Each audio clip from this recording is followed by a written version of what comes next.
여러분 안녕하십니까? 국민 든든 채널 KBS 라이프의 실시간 재난안전 정보 안내방송 재난안전 119, 저는 KBS 김대용입니다. 오늘 첫 순서 날씨부터 살펴보겠습니다. 오늘 이곳 상암동은 잔뜩 흐려 있습니다. 아침에는 비도 좀 내렸는데요. 전국의 날씨는 어떤지 KBS 날씨 박소연 기상캐스터가 전해드립니다. 현재 레이더 화면을 보면 전국 곳곳에 비가 내리고 있고 강원 산지에는 대설주의보가 내려져 있습니다.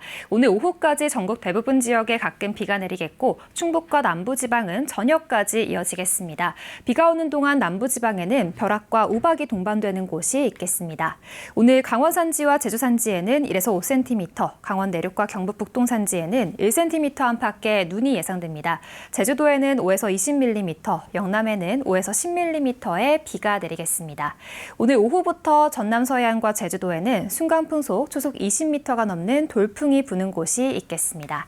오늘 낮 최고 기온은 서울이 11도, 대구 13도, 대구 14도로 어제와 비슷하거나 조금 높겠습니다. 바다의 물결은 대부분 해상에서 최고 4m로 높게 일겠습니다.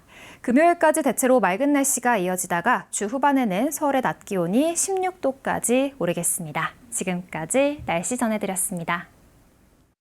네, 감사합니다. 이번에는 바다로 갑니다. 국립해양조사원이 전하는 오늘 해양 예보. 바다 상황 좀 더 자세히 알아보겠습니다. 전해주시죠. 국립해양조사원에서 전해드리는 CCTV입니다. 다시 해왕이 거칠어지겠습니다. 화요일 오전 서해안 먼바다를 시작으로 밤부터는 대부분 해상에 풍랑특보 내려지겠습니다. 더불어 최근 해상에서 어선 사고가 늘어나고 있습니다. 안전사고 없도록 특보에 주의를 기울이시기 바랍니다. 전국 대부분 지역에서 비가 내리겠습니다. 비의 양은 많지는 않겠는데요. 대부분 지역의 해왕은 잔잔한 편입니다. 전 지역 파고 0.5m를 넘지 않겠습니다. 먼저 군산 조이간 측소입니다. 비가 추적추적 내리고 있습니다. 파고 0.5m로 원만하겠고 실바람 불어오며 바람이 거의 느껴지지 않겠습니다. 해운대 해무 CCTV입니다. 밤이 짧아지며 해 뜨는 시각이 빨라지고 있습니다. 날은 흐리지만 빨갛게 물든 하늘로 해의 존재를 확인할 수 있겠는데요. 부산 역시 물이 없는 해왕 보이겠습니다. 대산입니다. 해무로 인해 화면 식별이 불가능한 모습입니다. 가시거리 확보에 주의하셔야겠습니다. 대조기가 한창 진행 중입니다. 이 시기에는 평소보다 조차가 커지기 때문에 더욱 주의해야 하는데요. 인천에서는 오전 9시 이후 고조와 저조가 한 번씩 나타나겠습니다. 오후 12시 30분경에 해수면이 가장 낮아지는 저조가 나타났다가 약 6시간 뒤인 오후 6시 30분경 915cm까지 물이 차오르겠습니다. 침수주의 정보입니다. 마산과 성산포에서는 오전 오후에 각각 한 번씩, 인천에서는 오후 시간대에 침수가 예상됩니다. 지역별 주의 시간 미리 확인하셔서 피해 없도록 대비하시기 바랍니다. 조류 정보는 여수에만해서 살펴보시죠. 오전 9시 이후 총 2번의 최강요속이 발생하겠습니다. 예상 발생 시각은 오후 2시 50분경과 8시 50분경이고요. 세기는 1.3노트와 1노트, 방향은 남쪽과 북쪽으로 정반대가 되겠습니다. 끝으로 항행경보 정보입니다. 동해안 공초낭 부근에서 3월 12일 해상 사격 훈련이 진행됩니다. 시간은 18시부터 22시까지이며 야간 시간에 훈련이 진행되기 때문에 안전에 각별히 주의하시기 바랍니다. 이상 CCTV였습니다. 네, 감사합니다. 이번에는 전국 15,000곳을 연결한 저희 KBS 재난감시 CCTV 영상으로 이 시각 주요 장소 몇 곳을 살펴보겠습니다. 충남 태안 근흥면 신진항입니다. 날씨 흐리고요. 파도는 잔잔합니다. 배가 지금 한 척 들어오는 것 같네요. 다음 보겠습니다. 강원도 고성 남청교입니다. 동해안 최북단 강원도 고성인데요. 파도 잔잔하게 보입니다. 다음 보겠습니다. 경북 청송 조항산 부근의 주봉 부근인데요. 흐리고 구름이 많습니다.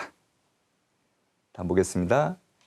마지막입니다. 전라북도 무주 덕유산 설천봉인데요. 잔뜩 흐리고 눈비가 오는 듯합니다. 오후에도 눈 예보가 있습니다.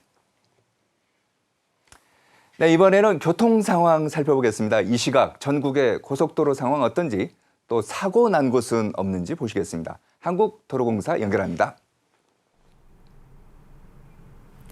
백문이 불여일견이라는 말 다들 아시죠? 그래서 고속도로 상황을 만나보기 전 현재 기상 상황을 잘 보여줄 수 있는 화면들을 이렇게 몇 개 모아봤습니다. 현재 비구름대가 강원권을 지나고 있는지 대관령 부근 도로가 꽤나 젖어 있고요. 기온 자체가 낮아서 일부 눈으로 바뀌어 내리는 곳도 있는 가운데 안개까지 상당히 짙습니다. 사고 나지 않도록 속도 충분히 줄여가면서 이동해 주셔야겠습니다. 점심시간대에는 고속도로 역시 여유가 가득하죠. 그나마 자주 막히는 곳인 1번 경부선, 서초 일대에서 양방향 그리 길지 않은 정체만 감안해 주시면 되겠고요.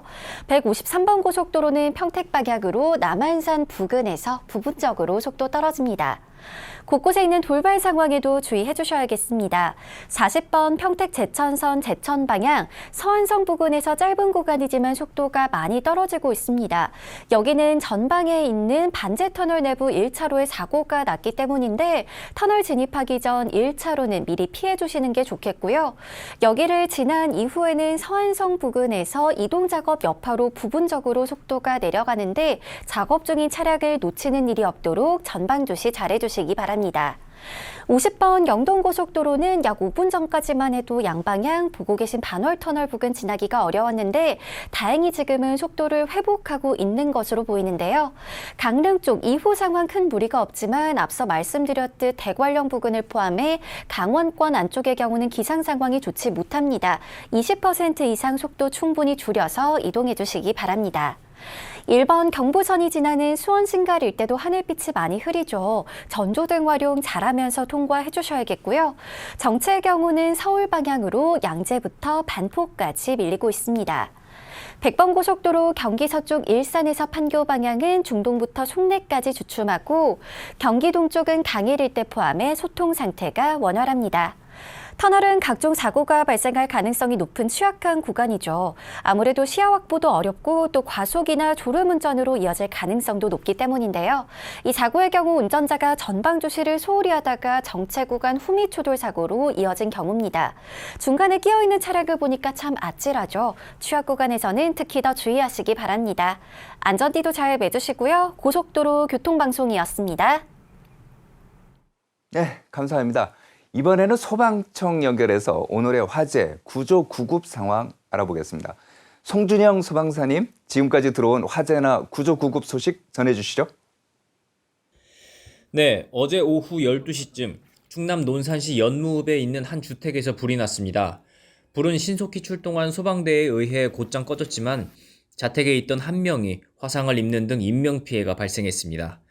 거주자는 방 안에서 휴대용 버너를 사용하여 물을 끓이다가 부탄가스가 터졌다고 말했는데요.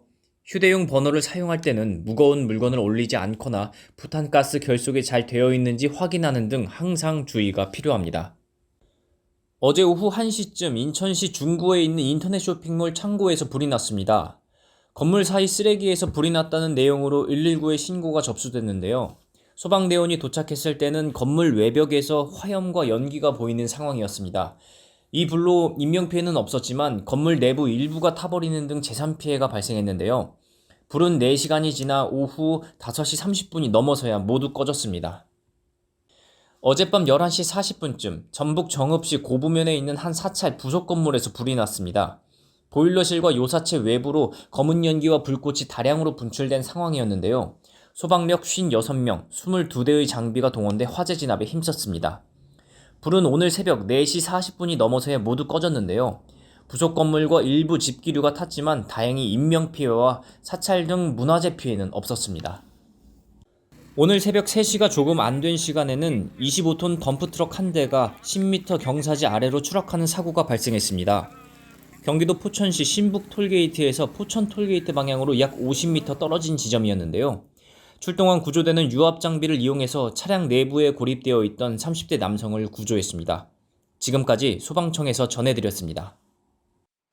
네, 감사합니다. 이번에는 기획 영상입니다. 요즘 스마트폰을 보면서 길을 걷다가 교통사고가 나는 경우가 적지 않습니다.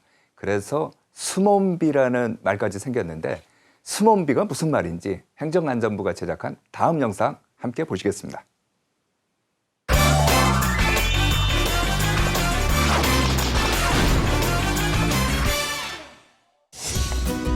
방과 후 집으로 돌아오는 길. 엄마는 튼튼이를 마중 나왔는데요. 엄마가 튼튼이를 불러보지만 핸드폰을 보느라 정신이 없네요. 그럴 때 눈 깜빡하는 사이 차량 앞에 쓰러져 있는 튼튼이. 도대체 어떻게 된 일일까요? 알고 보니 스마트폰으로 동영상을 보느라 주변 상황을 살피지 못했던 튼튼이. 결국 다가오는 차량을 미처 피하지 못하고 교통사고가 난 것입니다. 이처럼 스마트폰 화면을 들여다보느라 넋을 잃고 걸어다니는 사람들을 스마트폰과 좀비를 합성해 스몬비라고 하는데요. 과연 스마트폰 사용이 얼마나 위험한 걸까요? 보행 중 스마트폰 사용 시 인지거리 변화를 실험한 결과 스마트폰을 사용할 경우 보행자가 소리로 인지하는 거리는 평소보다 40%에서 50% 줄어들고 앞을 바라보는 시야의 감소폭은 56%, 전방주 시율은 15%밖에 되지 않습니다. 때문에 평소에는 차량이 보이기 전에 소리로 먼저 인지하고 차량의 위치를 파악할 수 있지만 스마트폰을 보고 있으면 차량이 오는 것을 인지하지 못해 사고 위험이 높아지는 것입니다.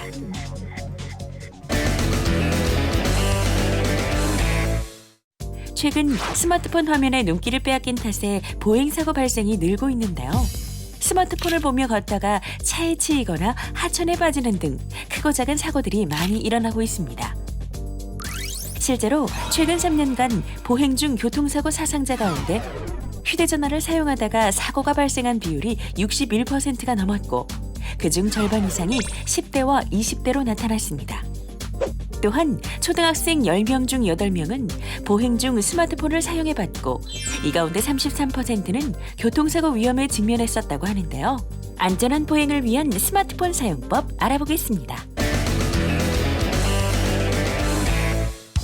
최근 스몬비 교통사고 예방을 위해 어린이 보호구역에 스마트 횡단보도 시스템을 도입하거나 보행자가 스마트폰을 보면서 식별할 수 있도록 바닥 신호등을 설치하는 곳도 있는데요. 이런 안전 보행 시설도 중요하지만 먼저 자기 스스로 안전을 생각하고 개선하려는 노력이 필요하겠죠. 등하굣길에 스마트폰은 가방이나 주머니 속에 넣고 보행하도록 해야 합니다.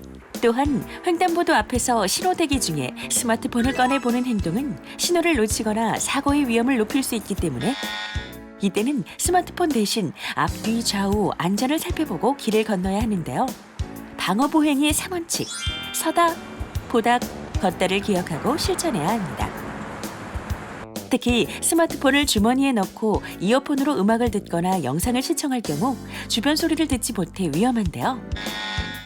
찻길에선 반드시 이어폰 사용을 중지하고 보행 중엔 스마트폰을 비롯한 각종 전자기기 사용을 금지해야 합니다.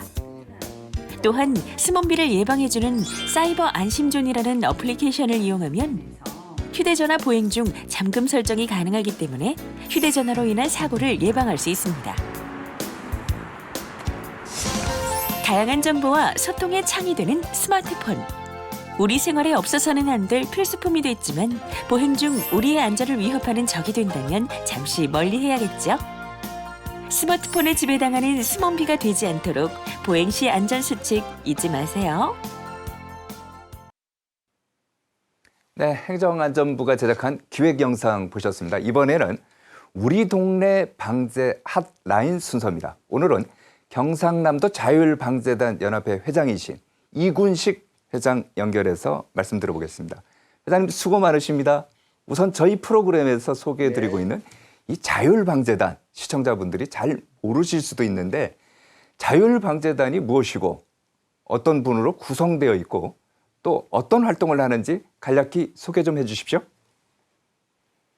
네, 각종 재난으로부터 국민의 생명과 재산의 피해를 최소화하는 목적을 갖고 있습니다. 주로 자기가 살고 있는 마을의 지형과 수리에 밝고 적극적 활동 의지를 가진 사람, 그리고 방제의 기본 역할을 이해하고 실천할 수 있는 사람으로 구성되어 있습니다. 활동은 기본적으로 퇴적물에 의한 배수로 정비, 산불 예방을 하고요. 여름철이 다가오면 집중호우 대비, 태풍 대응, 무더위 쉼터 안전점검, 혹서기 대응을 합니다. 또 위험지역 재난 안전선 설치, 제사람 관리 운영을 비롯해 각종 안전 캠페인과 응급처치 순회 교육도 하고 있습니다. 네, 회장님께서는 보면 경남자율방재단 연합회장도 이제 맡고 계시면서 또 진주시 자율방재 단장도 이제 맡고 계신데 언제 발족을 했고 그간 어떤 활동, 성과가 있었는지도 말씀해 주시죠. 예, 진주시는 2007년도 발대식을 하였고요. 경상남도는 2013년도에 발대식을 하였습니다. 지난해 진주시 기준으로 예찰 활동 260회, 응급 복구 활동 58회, 무더위 한파 쉼터 점검 102회, 기타 85회로 연인은 5,854명이 투입됐습니다. 574명의 단원이 1인당 10회 이상 활동한 셈입니다. 아, 그렇군요. 이제 수고가 많으시고 그간 성과도 이제 눈부신데 요즘은 주로 어떤 활동을 하시는지 또 오늘은 어떤 활동을 하셨는지도 시청자분들께 설명해 주시죠. 예, 해빙기에서 각종 옹백이나 절개 지역에 대한 안전점검도 하고요. 폐적물에 의한 배수로 정비, 그리고 옥외에 설치된 운동시설이나 어린이 놀이터에 대해 안전점검을 하고 수리도 하고 있습니다. 네, 그럼 앞으로 계획도 좀 설명을 해주시고요. 경남 지역 또는 진주시에 있는 지역 주민들께 특별히 이것만은 당부하고 싶다 이런 말씀 있다면 어떤 게 있을까요? 저희 경상남도 자율방재단은 시군별 특성화 사업을 추진하고 있습니다. 경상남도 도내에는 산이 가까운 지역도 있고 바다와 인접한 지역도 있습니다.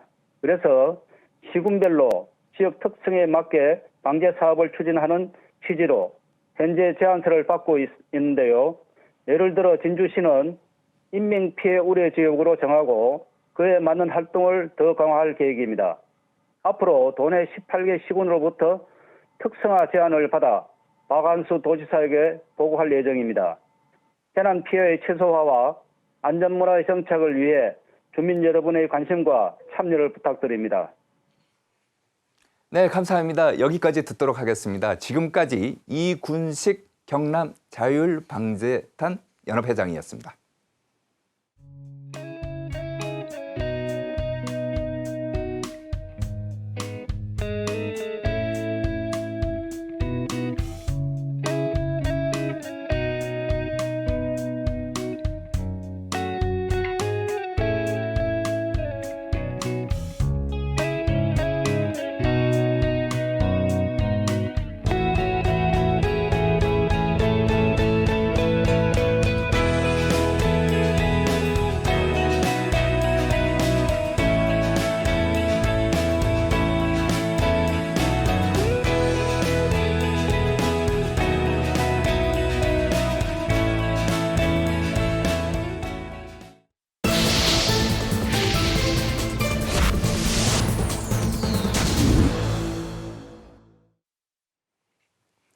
네, 이번에는 실시간 재난안전정보 안내방송 재난안전 119 안전토크 시간입니다. 오늘 KBS 재난방송 전문위원이신 이영주 교수와 함께 자리 마련했습니다. 교수님 안녕하세요. 네, 안녕하세요. 최근에 보면은 아파트 화재가 빈번한 것 같아요. 그제도 보니까 경기도 고양시 아파트에서 불이 나서 한 사람이 이제 다치고 주민들이 이제 대피하고 이랬거든요. 아파트 화재 시 대피법 뭐 여러 번 얘기를 했습니다만은 다시 한번 좀 자세히 설명해 주시죠. 예, 아마 지난주에도 제가 한번 나와서 그 아파트에 관련된 피난 방법이나 이런 것들 설명드렸던 것 같은데요. 사실 아파트 화재가 1년에 거의 한 2,900건에서 3,000건 정도 발생을 하니까요. 네. 아마도 항상 이렇게 많이 노출된다. 또 우리가 생활하는 공간이니까 더더욱이 조심하셔야 되겠습니다. 우선 첫 번째는 내 집에서 불이 났다라고 했을 때는 가장 빨리 신속하게 대피를 하시는 게 맞겠죠. 다만 이제 본인의 집에 소화기가 있고 또 내가 소화기를 쓸 수 있다라고 한다면 우선 초기 진압을 시도해 보시는 것도 좋습니다. 다만 소화기로 불을 끄려고 했을 때 꺼지면 좋은데 만약에 꺼지지 않는 상황이다라고 하면 지체 없이 빨리 대피를 하시는데요. 이때 대피를 하실 때도 집의 세대 현관문이라든지 계단실의 문은 잘 닫고 대피를 하시는 게 중요합니다. 왜냐하면 나는 도망가지만 문을 열어놨으면 화재라든지 연기가 이런 복도라든지 공용 공간으로 확대가 그렇죠. 되면서 다른 대피하시는 분들의 또 다른 위험으로 이렇게 이제 이어질 수가 있기 때문에요. 꼭 문을 잘 닫고 대피를 하시라. 이걸 꼭 기억하셔야 되겠고요. 혹은 또 다른 층이나 다른 세대에서 불이 났을 때 이럴 때는 조금 좀 달라야 되는데요. 네. 무조건 빨리 대피를 한다 이것보다는 복도라든지 계단이 연기라든지 화염에 노출되지 않았나 안전한 상태인지를 우선 확인하시는 게 무엇보다 중요합니다. 아, 그러니까 자기 집에 가만히 좀 더 지켜보면서 예, 맞습니다. 대비를 하라 이 예, 말씀이신가요? 그래서 오히려 바깥쪽이 좀 위험한 상황이라면 무리하게 대피를 하시는 것이 더 위험할 수 있기 때문에 이러한 경우에는 세대 안에 있으면서 문을 잘 닫으면 방화문이 1시간 이상은 성능을 발휘해 주니까요. 그래서 그 안에서 구조를 기다리시는 것이 오히려 더 안전할 수 있다 생각이 됩니다. 아, 알겠습니다.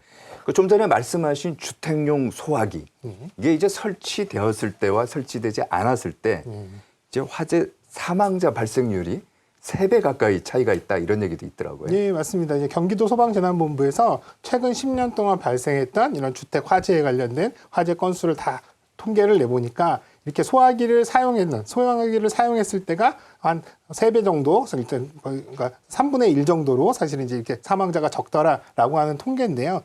화재 초기에 이렇게 소화를 한다라고 한다는 것은 이미 화재가 커버린 상태에서는 소방차가 몇 대 와도 끌 수 없는 불을 빨리 끌 수 있다라는 그렇죠. 예, 그런 장점들이 있기 때문에 아마도 이제 초기 진압의 중요성을 본다 그러면 소화기를 적극적으로 사용해서 이런 이 진압을 할 수 있는 능력들을 갖추는 것들 이런 것들이 이제 무엇보다 중요하다라고 말씀드릴 수가 있겠고요. 또 대부분 이렇게 소화기를 놓고 이렇게 진압을 하실 수 있을 정도면 그 집의 화재 안전에 대해서는 각별히 또 신경을 쓰고 계시는 그런 분들이었기 때문에 아마도 관심과 또 이러한 소화기에 대한 사용법 이런 것들을 좀 잘 갖추시는 게 필요하다 생각이 됩니다. 화재 예방은 주민 스스로 1차적인 책임을 져야 된다. 네, 맞습니다. 스스로의 안전을 좀 지키는 그런 노력들이 필요하다 생각이 됩니다. 알겠습니다.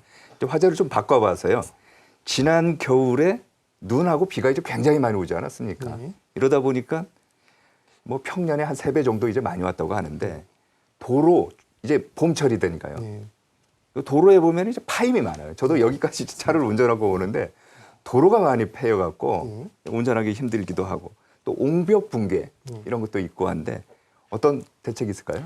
예, 뭐 최근 이제 2월 말부터 한 3월 초 중순 정도까지 우리가 이제 과거에는 해빙기라고 불러서 이렇게 이제 얼음이 녹는 시기. 그래서 이 시기에는 사실 이제 땅 속에 스며들었던 물이라든지 이런 것들이 얼었다 녹았다를 반복하면서 네. 얼게 되면은 사실 이제 부피가 늘어났다가 다시 이제 녹으면서 또 부피가 줄어드니까 이런 공극이 생기거나 혹은 또 균열 같은 것에 틈새가 더 벌어지는 이런 현상들이 발생을 하거든요. 네. 그래서 구조적으로 취약해서 건물들이 이제 무너진다거나 혹은 또 이제 땅이 꺼지는 현상들이 발생하게 되는데요. 그래서 지금과 같은 시기 때는 항상 이제 대형 공사 현장이라든지 또 축대라든지 또 이런 이제 뭐 옹벽이라든지 이런 것들에 이제 균열이 있는지 혹은 또 이런 부분들이 약간 기울어짐이 있는지 또 안전한 조치들이 이루어졌는지 이런 것들을 좀 잘 살펴보실 필요도 있습니다. 또 한편으로는 이제 지명 같은 경우도 집안 침하 아까 말씀하신 것처럼 집안 침하가 발생할 수 있는 곳들이 있거든요. 공사 현장이라든지 또 도로면 같은 곳에 그래서 물웅덩이가 사실 평상시에 없는 지역인데 물웅덩이가 이렇게 생겨 있다. 근데 왜 요즘 그렇게 많은 거예요? 염화칼슘 때문인가요? 뭐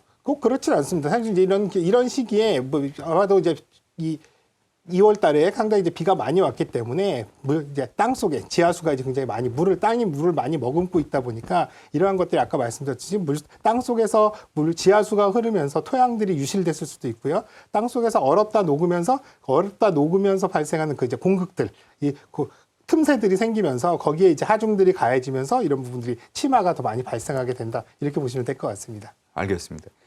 지금 말씀하신 것처럼 지난 겨울에 이제 눈이 이제 많이 와서 다행스럽다고 하면 이제 산불은 좀 이제 적게 날 가능성은 있는데 그렇다고 해서 안심해서는 안 되겠죠. 예, 맞습니다. 사실 뭐 예년에 비해서는 사실 눈도 많이 오고 비도 많이 와서 많은 이제 도시에 사시는 분들은 좀 불편하기도 하셨을 테지만 산불 입장에서는 굉장히 좀 긍정적인 이런 이제 현상이었다 이렇게 보겠는데요. 비가 많이 온다는 건 사실 그만큼 이제 습도가 높고 물기가 많이 있기 때문에 건조한 상태가 아니기 때문에 화재가 발생할 가능성도 적다 이렇게 볼 수가 있는데요.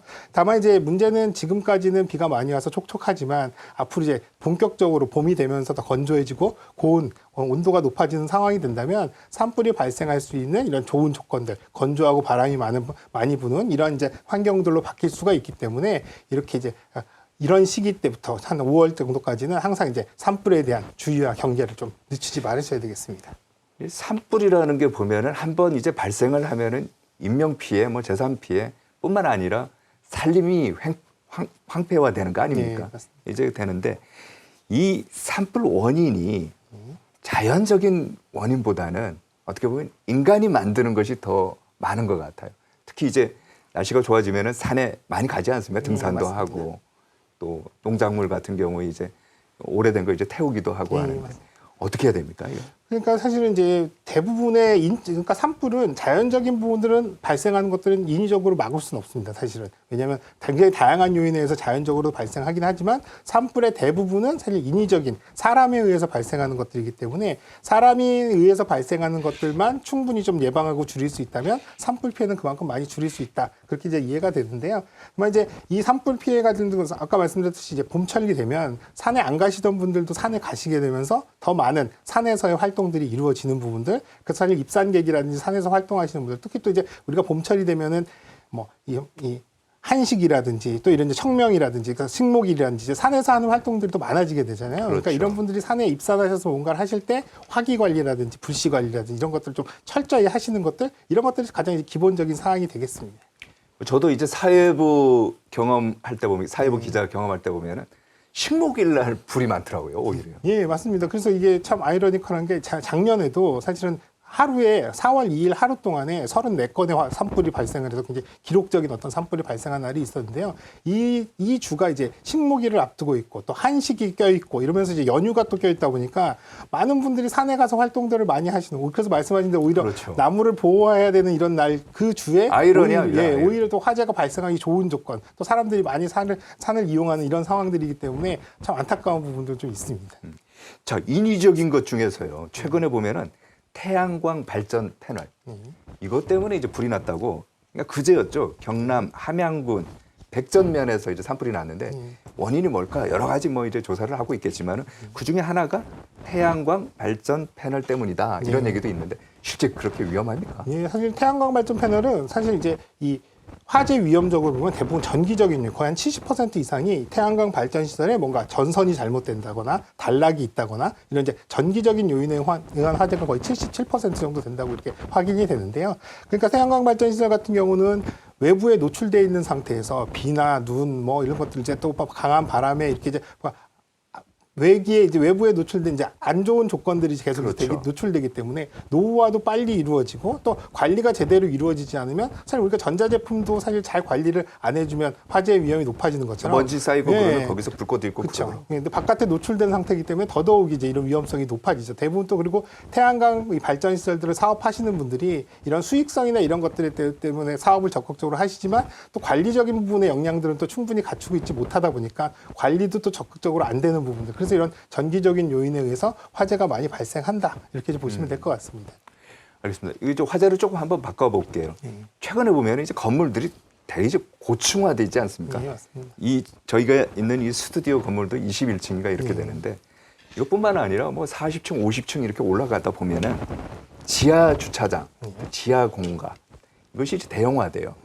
그래서 부산 소방재난본부에서 이런 건물들에 대해서는 화재를 예방하기 위한 설계를 좀 바꿔야 되지 않느냐 이런 걸 했다고 하는데 구체적으로 좀 어떤 내용이죠? 예, 지난달 말에 이런 것들을 서울에서 세미나도 했었는데요. 그때 저도 같이 참석을 했었어서 네. 이 내용들을 같이 이제 얘기를 했었었는데요. 한마디로 말씀하신 대로 이제 대규모 지하 공간, 그 중에서도 주차장 같은 경우는 사실은 공간은 굉장히 넓고 또 사실은 이런 부분들이 자동차들이 이제 화재도 점점 많아지는 이런 상황들을 보면 위험도가 점점 높아지고 있다 이렇게 볼 수는 있는데 다만 문제는 지하 주차장 같은 경우는 건축 용도상으로 보면 거실, 즉 사람이 뭔가 특정한 용도로 쓰는 그런 시설 공간으로 분류가 되지 않아요. 다만 차들만 일시적으로 되어놓는 곳들이다 보니까 사람이 없는 공간으로 이렇게 해석이 되다 보니까 재현시설이라든지 또 여기에 방화구획, 화재를 막아주기 위해서 구획을 나눠주는 이런 것들에 대해서도 대부분 완화를 받거나 면제가 돼 있는 상황입니다. 상대적으로 예, 맞습니다. 그러네요. 예, 그래서 이제 이 부분이 오히려 근데 이렇게 대형화되고 또 최근에는 주차장에도 사람들이 굉장히 많이 이용을 하는 이런 상황들이다 보니까 이런 데들도 조금 더 적극적으로 화재 방호라든지 기술에 대한 도입이 필요하지 않느냐라고 하는 것들을 가지고 그래서 몇 가지 검토들을 해서 뭐 지하 공간에 대한 재현 설비라든지 또 방화 구획이라든지 또 소방 활동을 위한 화재 안전 구역을 설치하는 것들 또 그리고 스프링클러도 사실 이제 지하 주차장 같은 경우는 스프링클러에 이제 물이 차 있는 경우는 이제 동파 얼어서 겨울철 같은데 얼 수가 있으니까 네. 이런 데를 이제 건식이라고 해서 물을 채우지 않는 방식으로 이제 사용하게 되는데 이런 것들도 가급적이면 물을 채워놔서 불이 났을 때 작동이 더 빨리 되고 또 신뢰성 있게 하자라고 하는 이제 이런 네다섯 가지 정도의 어떤 기술적인 제안들을 부산 소방본부에서 한 겁니다. 아까 패널이라고 했나요? 방제 패널이라고 했나요? 방화 구획. 예. 방화 구획. 예. 방화 구획은 어떻게 하겠다는 거예요? 방화 구획 같은 경우는 뭐 지금 그러니까 지하 3층에서 4층으로 내려가는 거를 이렇게 차단하겠다는 겁니까? 이제 방화 구획 같은 경우는 면적별 구획이랑 그다음에 층간 방화라고 해서 말씀하신 대로 위아래 층간에 불이 났을 때 넘어가지 않도록 막아주는 게 있고요. 하나의 대규모 공간 같은 경우도 한 층이 넓은데 불이 났을 때 그 층에 이제 다 퍼지는 걸 막기 위해서 건축법에서는 3,000제곱미터마다 구획을 나누게끔 아마대로 아무리 공간이 커도 그 공간이 3,000제곱미터 안쪽으로 들어오게끔 구획을 하게끔 되어 있는데요. 네. 주차장은 이런 것들에 대한 기준이 없습니다. 근데 여기서 이제 부산본부에서 제안한 건 최소한 한 6,000제곱미터 정도까지는 그 정도까지는 구획을 하자라고 하는 것들을 제안하고 있는 겁니다. 알겠습니다. 네, 오늘은 여기까지 듣도록 하겠습니다. 지금까지 KBS 재난방송 전문위원이신 이영주 경일대 교수였습니다. 네, 감사합니다. 수고하셨습니다. 네, 재난안전 119 오늘 순서는 여기까지입니다. 내일 다시 뵙도록 하겠습니다. 감사합니다.